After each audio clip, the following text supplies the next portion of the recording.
Chapter 1. Fragments of Stars. The Concordia drifted through the debris field like a needle, threading through broken glass. Captain Yaira-chun watched the view screen with the practiced patience of someone who had spent 30 years navigating the void between stars. Before them, the shattered remains of what had once been humanity's greatest achievement, and perhaps its greatest folly, hung suspended in the eternal darkness. Ranged to the primary structure, Chen's voice carried the weight of command, but Medical Officer Yanek Kovac could hear the underlying tension. They all felt it. The Kepler 442 Dyson sphere had been silent for over 2 centuries. 14,000 kilometers and closing, Captain, reported Navigator Saul, her scaled hands dancing across the quantum display with the fluid grace of her Rep-3 heritage. The central collection array is mostly intact. Mostly intact. Yanek suppressed a bitter laugh as he studied the medical readings streaming across his console. The mostly intact structure ahead of them was still larger than most planets, a hollow shell designed to harvest the energy of an entire star. What remained after the Great Silence looked like a broken eggshell, sections of smart matter hanging in space like metallic petals, some still flickering with residual power. Dr. Kovac, Chen's voice pulled him from his analysis. What's the biological contamination reading? Yanek's fingers moved across his interface, calling up the latest scans. Background radiation is within normal parameters for a dead system. No active pathogens detected at this range. He paused, studying a curious anomaly in the deep structure scans. Captain, there's something else. The sphere's inner surface. There are structures there that weren't in the original blueprints. Structures. Organic structures. Large ones. Yanek enhanced the medical scanner's resolution, focusing on the anomalous readings. They're reading as archives, biological storage matrices. Vast ones. The bridge fell silent except for the low hum of the ship's systems. Everyone knew the stories about the Kepler 442 system. It had been humanity's first attempt at building a Dyson sphere, a joint project of the early Unity Alliance that included humans, Rep-3, and the enigmatic Void Dancers. The project had succeeded beyond all expectations, until the day all communication ceased. No distress signals, no final messages, just silence. Could they be inhabited? Asked Dr. Sarah Okafor, the expedition's xenobiologist. Her dark skin seemed to absorb the blue glow of the bridge displays as she leaned forward.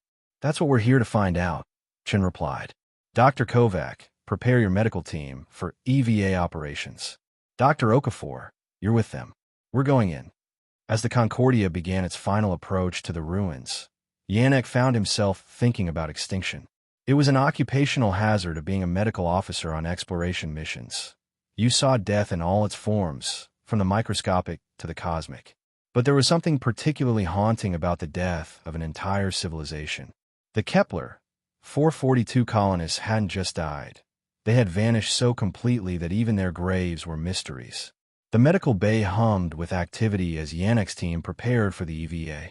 Dr. Lisa Park, his chief medical technician, was running final diagnostics on the biological containment units.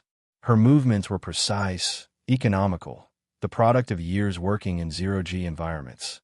Biocontainment protocols are green across the board, she reported. Full isolation suits with 6-hour air supplies. Decontamination chamber is prepped and ready. Yanek nodded, checking his own suit seals one final time. The medical environmental suit was a marvel of Unity Alliance engineering, a completely self-contained biological research laboratory that could function in any environment from hard vacuum to toxic atmospheres. The suit's AI could perform real-time analysis of biological samples while maintaining absolute containment protocols. Remember, he addressed his team, we don't know what happened here. Whatever killed an entire Dyson sphere civilization could still be active. No direct contact with any biological material. Everything goes through the containment protocols first. The shuttle bay doors opened onto a vista that defied comprehension.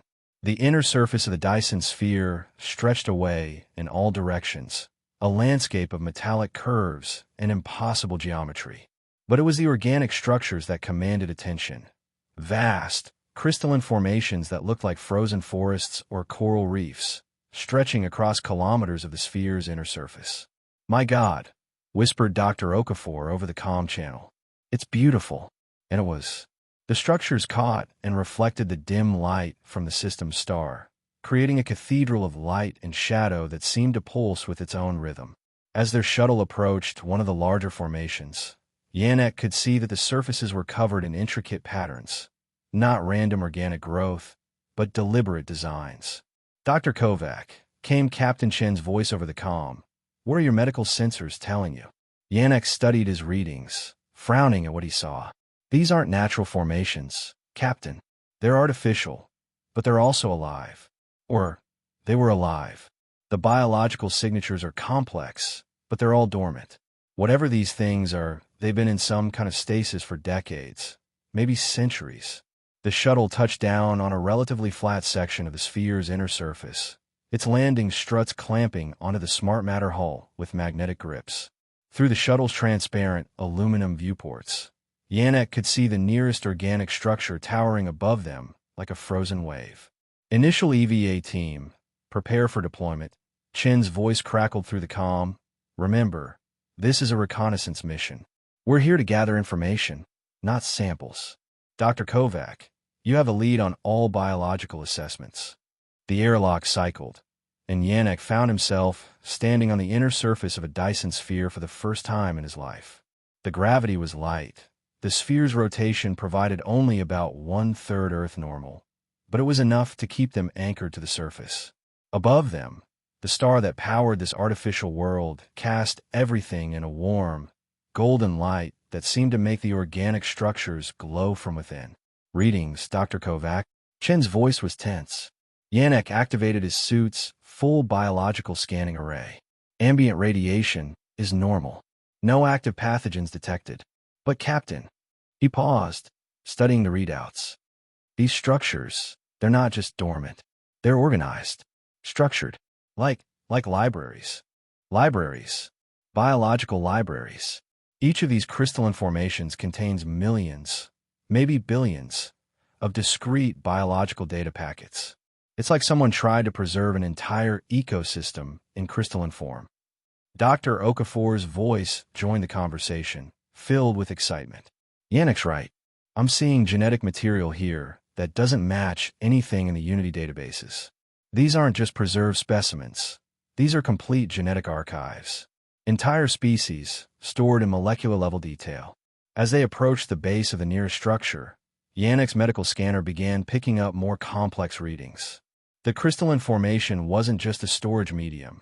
It was actively maintaining the biological material within it, keeping it stable and preserved across centuries. Captain, Yannick said slowly, I think we found what happened to the Kepler.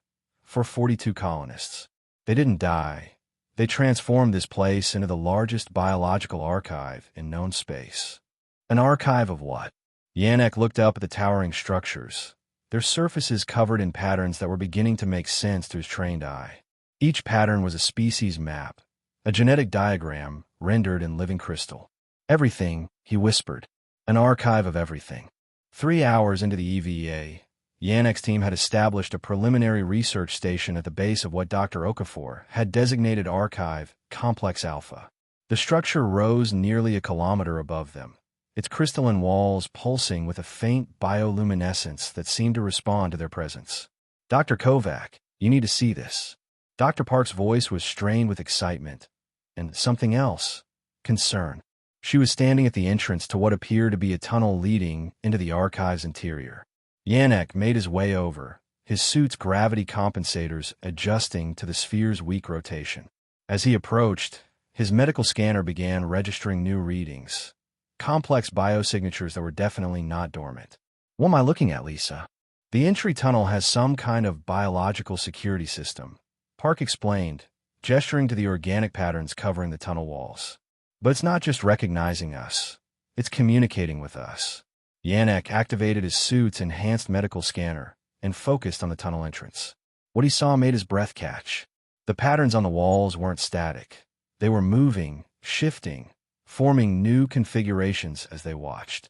It's a neural network, he said quietly. The entire archive is essentially a massive biological computer, and it's trying to interface with us. Interface how?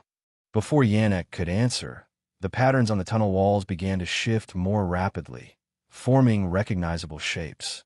A human figure, a Rep3 outline, the flowing, ethereal form of a void dancer. It's showing us what it knows, Dr. Okafor said, her voice filled with wonder. The archive recognizes our species. All of them. Captain Chen's voice crackled over the comm. Dr. Kovac, what's your assessment of the safety protocols? Yannick studied his readings carefully. The biological activity was intense, but contained. The archive was reaching out to them, but not attempting to breach their environmental suits. I believe it's safe for limited exploration, Captain. The archive seems designed to interact with multiple species without contamination. But I recommend we maintain full containment protocols. Understood. You have authorization to proceed, but the moment your readings show anything anomalous, you extract immediately. The tunnel entrance dilated as they approached, revealing a passage that seemed to be lined with living walls. Bioluminescent strips provided a soft, warm light that guided them deeper into the archive. Yannick's medical scanner was working overtime, cataloging the incredible diversity of biological materials embedded in the walls. Lisa, are you seeing this? He asked his technician. The walls aren't just storage, they're computational. Each biological matrix is processing information. Processing information about what? Yannick enhanced his scanner's resolution, focusing on one particularly active section of the wall. What he saw sent a chill down his spine. Extinction events, he said quietly. The archive is cataloging extinction events. Species that died out. Ecosystems that collapsed. It's a monument to death. They continued deeper into the archive, past walls lined with the genetic signatures of species that had never been seen by Unity Alliance science. Each chamber they entered revealed new wonders and new horrors. This wasn't just an archive of biological data. It was a comprehensive record of biological failure across the galaxy. Dr. Kovac, Dr. Okafor's voice was tight with emotion.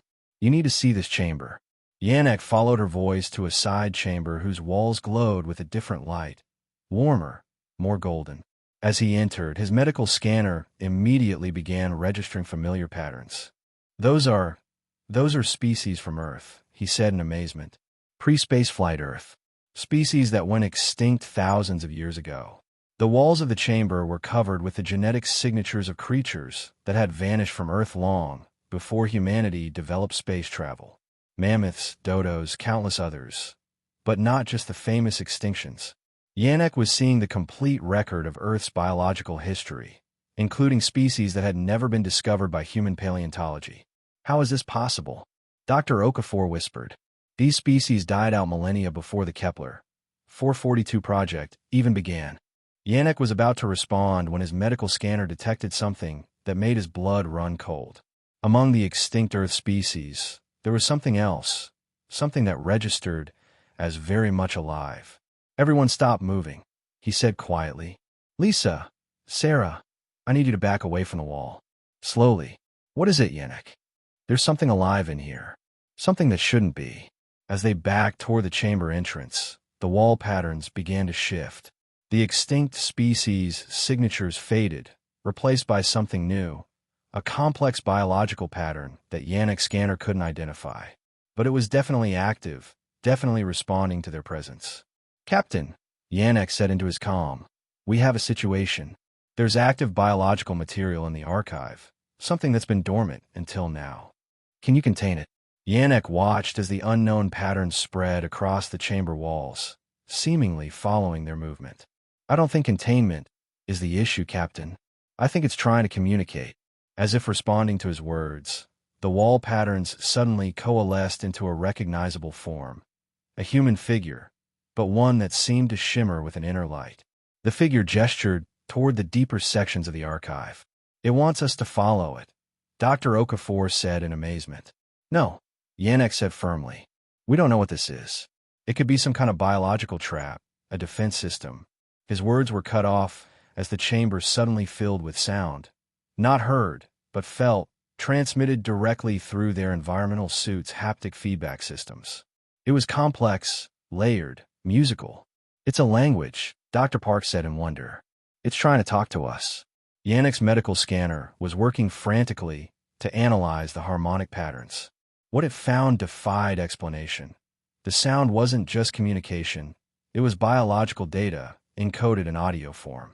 The entity, whatever it was literally singing its genetic structure to them.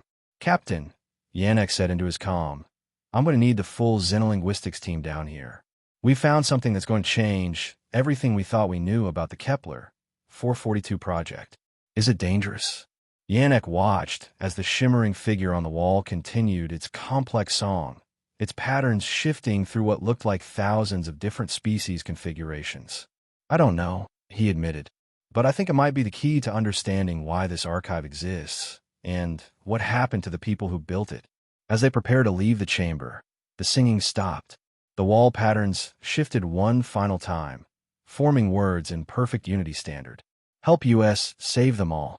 The xenolinguistics team arrived on the archive 3 hours later, led by Dr. Marcus Webb, the Unity Alliance's foremost expert on non-human communication systems. Webb was a tall, thin man with the kind of intensity that came from spending decades trying to decode alien languages, and his first meeting with the archive entity left him speechless for nearly 10 minutes. "It's not just intelligent," he explained to the assembled team in the research station they'd established outside Archive Complex Alpha. "It's comprehensive. The entity contains the linguistic patterns of over 3,000 species. It can communicate in any language that has ever existed in this galaxy." Yannick studied the linguistic analysis on Webb's portable display. 3,000 species? That's impossible. The Unity Alliance has only cataloged about 200 sentient species. "Exactly," Webb said grimly. "This entity is communicating in languages from species that have been extinct for millennia. Some of them predate recorded galactic history." Captain Chun, who had come down from the Concordia for the briefing, leaned forward in her chair. "Dr. Webb, what exactly are we dealing with here?" "Based on my preliminary analysis, I believe the entity is what the ancient galactic civilizations would have called a keeper, a living repository of biological and cultural knowledge. But this isn't just any keeper. This one has been collecting data on extinction events for thousands of years." Dr. Okafor, who had been studying the archive's biological readings, looked up from her console. "That would explain the scope of the collection. This isn't just a record of the species that died in this system. It's a comprehensive catalog of galactic extinction events." Yannick felt a chill run down his spine. "And it's asking us to help save them all." "Which brings us to the critical question," Chun said. "Can it actually do that? Can this archive bring extinct species back to life?" Webb and Okafor exchanged glances. It was Okafor who answered. "The biological data is complete enough for genetic reconstruction. Full genome sequences, epigenetic markers, even behavioral patterns encoded in neural pathway maps. Theoretically, yes, if you had the right technology, you could resurrect any species in this archive." "And the Kepler 442 colonists?" Chen asked. "They're here too," Yannick said quietly. "In the deepest sections of the archive, the entity showed me their patterns. Every colonist, preserved in molecular detail. The implications hung in the air like a toxic cloud. The Kepler 442 project hadn't failed. It had succeeded beyond anyone's wildest dreams, transforming from a solar collection system into the galaxy's most comprehensive biological preservation project. But the cost had been the lives of everyone involved." "Captain," Dr. Park interrupted, "we're getting a new communication from the entity. It's asking for Dr. Kovacs specifically." Yannick looked up from his medical readings. "What does it want?" "It's hard to translate exactly, but the message seems to be, the healer must see the sickness." Chin stood up, her decision made. "Dr. Kovac, I want to go back in there.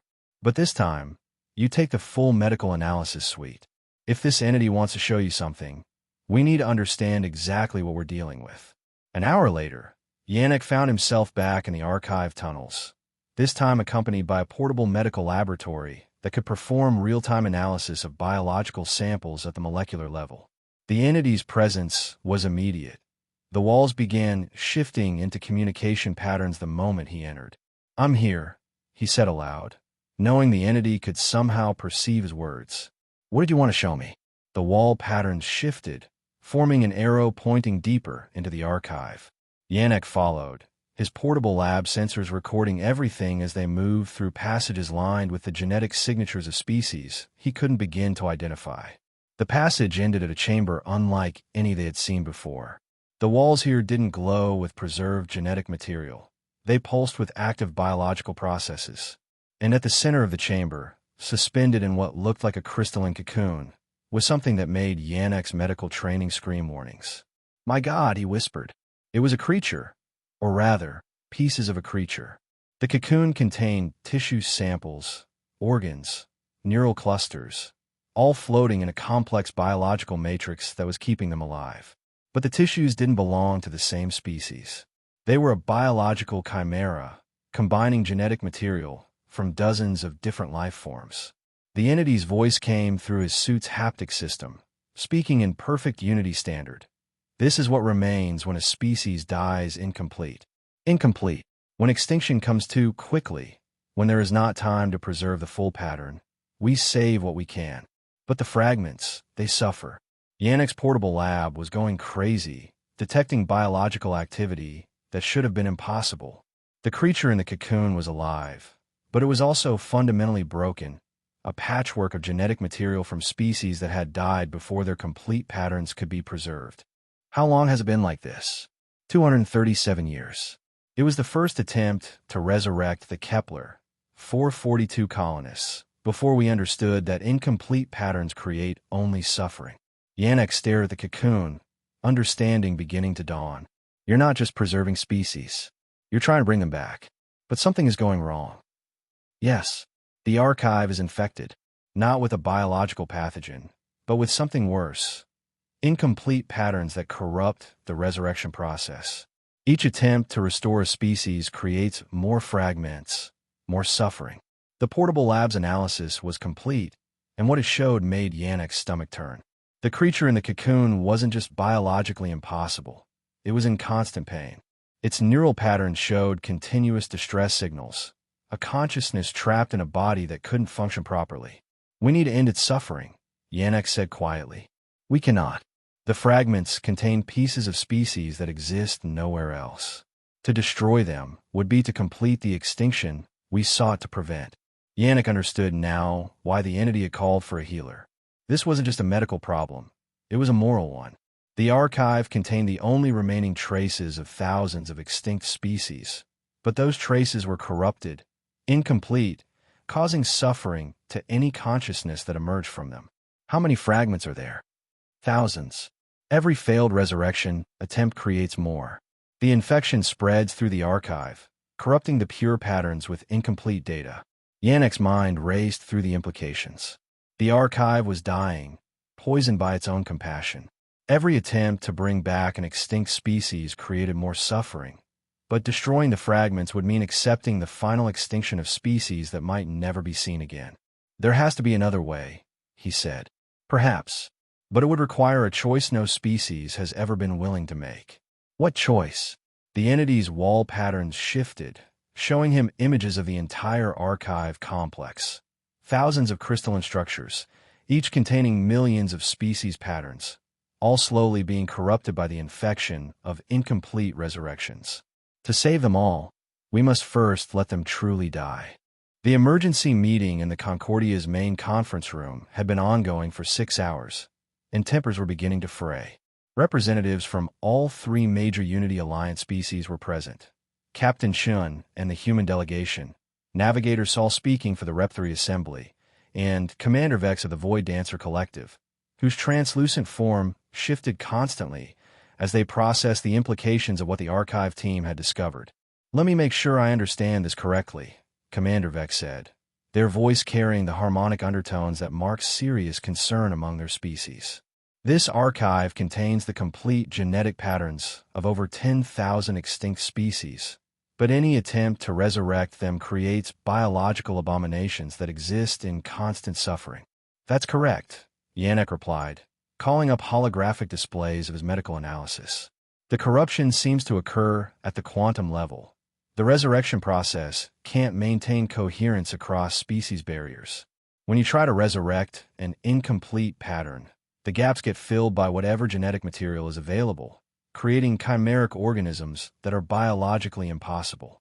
Navigator Saul's scales shifted to deep blue, a sign of distress among the Reptari. And this entity, this keeper, is asking us to help it destroy the corrupted patterns. Not destroy, Dr. Webb corrected. Reset. The keeper believes that by allowing the corrupted patterns to properly die, to reach a state of true extinction, the archive can be purged of the infection and the pure patterns can be preserved safely.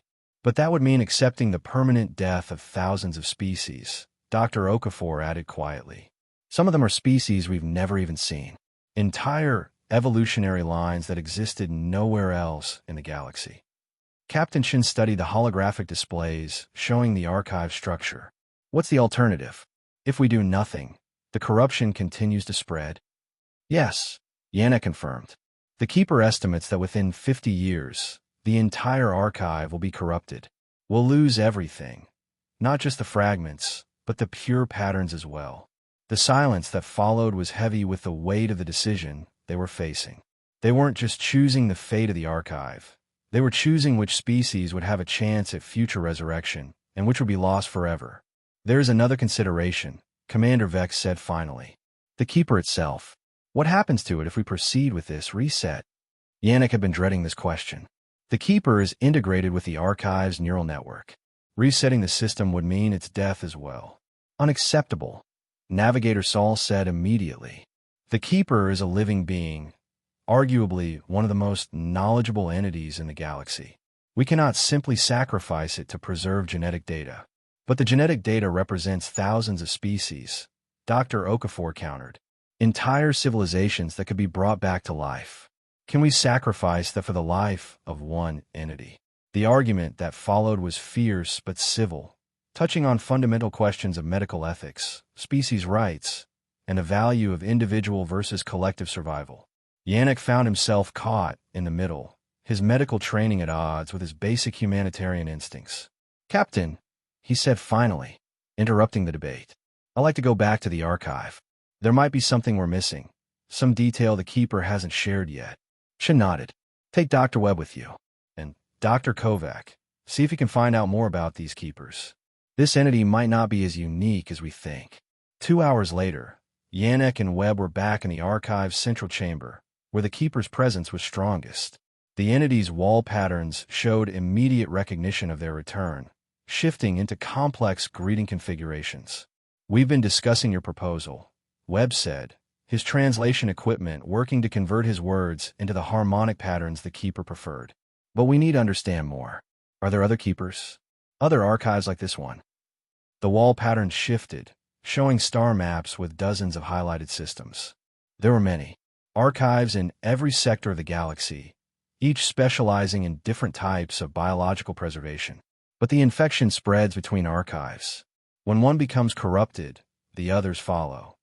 Yannick's medical scanner was picking up new readings, not just from the Keeper, but from the archive structure itself. How many archives have been lost to corruption? 73 of the original 112. We are among the last, but the infection has already reached the outer archives in this cluster. Soon, all will be lost unless action is taken. Webb's translation equipment struggled with the complex harmonic patterns that followed, but the meaning was clear. They weren't just deciding the fate of one archive, but the entire galactic preservation network. What would happen if the archives were lost? Yannick asked. True extinction. Permanent, irrevocable biological death for any species not currently alive. The end of the possibility of resurrection for hundreds of millions of life forms. The weight of the decision settled on Yannick's shoulders like a physical burden. They weren't just choosing between the Keeper's life and the archive's contents. They were choosing the biological future of the galaxy. Keeper, he said slowly, is there any way to save both the pure patterns and the corrupted ones? Some way to separate them without destroying either. The wall patterns stilled for long moments, and Yannick could sense the entity processing the question across its vast neural network. There is one possibility, the Keeper finally replied, but it would require a sacrifice beyond anything we have asked. What kind of sacrifice? The integration of a living consciousness with the archive's neural network. A biological entity would need to merge with the system, using their living neural patterns to filter out the corruption while preserving both the pure and fragmented patterns. Webb's translation equipment chimed with an urgent tone. Dr. Kovac, the entity is saying that the consciousness would survive the integration, but it would be changed, expanded. They would become part of the archive permanently. Yannick felt his heart racing as he understood the implications. They would become a keeper themselves. Yes, but more than that, they would become a living bridge between the biological patterns and the technological systems. They could guide the resurrection process, preventing the corruption while maintaining the integrity of incomplete patterns. And the suffering? The fragments that exist in constant pain. The integrated consciousness could provide context, memory, identity. The missing pieces that cause the fragments to suffer. They could become whole, not through biological resurrection, but through neural integration with a living mind. Yannick stared at the wall patterns, understanding dawning. The keeper wasn't asking them to choose between preservation and mercy. It was asking for someone to volunteer to become the bridge between them. Who could survive such an integration? Webb asked. What kind of biological entity would be compatible with the archive systems? The wall patterns shifted, showing the outline of a human form. A healer, the keeper said simply. Someone who understands both the value of life and the necessity of death. Someone who can carry the weight of extinction without losing their compassion. Yannick realized the keeper was looking directly at him. The debate in the Concordia's conference room had taken on a new urgency. Word of the keeper's proposal had spread through the ship's crew, and opinions were sharply divided. Yannick sat at the center of it all, uncomfortably aware that he had become the focal point of a decision that would affect the biological future of the galaxy. Absolutely not, Dr. Park said firmly. I won't let you sacrifice yourself for genetic data, no matter how valuable it might be. It's not just genetic data, Lisa, Yannick replied quietly. It's the preserved consciousness of thousands of species, their memories, their cultures, their entire evolutionary heritage. And the price is your humanity, Captain Chen added. Dr. Kovac, I can't in good conscience order you to undergo such a procedure. The risks are completely unknown. Commander Vex's form shimmered as they processed the ethical implications. Among my people, such a choice would be considered the highest form of service. To merge one's consciousness with the accumulated knowledge of the galaxy, it would be viewed as transcendence, not sacrifice. Easy for you to say, Navigator Saul retorted, her scales flushing red with agitation. Void dancers exist in collective consciousness anyway. For a human to undergo such integration, it would be psychological obliteration. Dr. Webb had been studying the technical specifications the keeper had provided. Actually, he said slowly, the integration process might not be as destructive as we fear. The keeper's neural patterns suggest that integrated consciousness maintains its individual identity while gaining access to the collective knowledge. Dr. Kovac wouldn't lose himself. He would become more than himself. Assuming he survives the process at all, Dr. Okafor added grimly. We're talking about merging human neural patterns with an alien technological system. The biocompatibility issues alone could be fatal. Yannick had been listening to the debate with growing certainty about what needed to be done. The medical readings from the archive's corrupted sections haunted him. Thousands of consciousness fragments trapped in biological forms that couldn't sustain them, existing in constant suffering with no hope of relief. I've made my decision, he said quietly, cutting through the argument. I'm going to do it. The room fell silent. Captain Shun was the first to speak. Dr. Kovac, I need you to think about this very carefully. Once you integrate with the archive, there's no coming back. You'll be leaving your life, your career, your entire human existence behind. Will I? Yannick asked. Or will I be expanding it beyond anything I could achieve as just one person? He called up the holographic displays showing the archive's contents. Look at what's at stake. Millions of species, some of them the last remnants of entire evolutionary lines. And not just their genetic patterns, their consciousnesses, their souls, trapped in a form of existence worse than death. There has to be another way, Dr. Park insisted. We've explored every alternative, Webb replied. The corruption is too deep, too integrated with the archive systems. Without a living consciousness to guide the process, Any attempt to separate the pure patterns from the corrupted ones will result in the loss of both. Commander Vex moved closer to the holographic displays, their translucent forms seeming to merge with the projected images. Dr. Kovac, if you proceed with this integration, what assurances do we have that you'll remain you? That the entity you become will still carry human values and perspectives? It was a fair question, and one that Yannick had been wrestling with since the Keeper first made the proposal. The Keeper has shown me some of the other consciousnesses that have undergone integration in the past. They retain their individual perspectives while gaining access to the collective knowledge. I won't stop being human. I'll become human plus something more. And if the integration fails?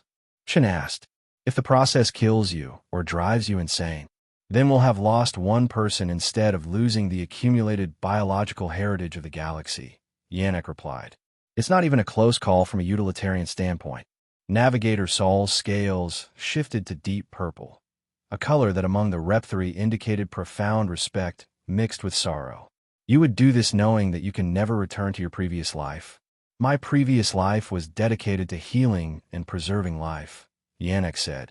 This is just a larger scale. The debate continued for several more hours, but Yannick could sense that the decision had already been made. The weight of the archive's contents, the sheer scope of what would be lost if they chose any other path, was too much to ignore. It was Dr. Okafor who finally voiced what everyone was thinking. If Dr. Kovac is determined to do this, our job is to make sure he has the best possible chance of survival and success. Agreed, Chen said reluctantly. Dr. Webb, I want you to work with the Keeper to understand every detail of the integration process. Dr. Park, prepare the medical bay for any contingencies. We're going to do everything possible to ensure that Dr. Kovac survives this procedure. As the meeting broke up, Yannick found himself alone with his thoughts for the first time in hours. The choice he was making felt both terrifying and inevitable. The natural conclusion of a career spent trying to preserve life in all its forms. He thought about the fragment he had seen in the archive's cocoon, the broken consciousness trapped in an impossible biological form. If the integration worked, he would be able to help not just that fragment, but thousands of others like it. He would become a bridge between life and death, between preservation and resurrection. The comm system chimed, indicating an incoming message from the archive. The Keeper's harmonic patterns were transmitted directly to his neural implant, carrying emotional undertones of gratitude and determination. The integration chamber is ready, the message conveyed. When you are prepared, we will begin the process of transformation. Yannick looked out through the Concordia's viewports at the vast archive complex, its crystalline structures glowing with the accumulated life of countless worlds. Tomorrow, he would become part of that glow. His consciousness expanded beyond the boundaries of individual existence. For the first time since joining the expedition, he felt truly at peace with his choice.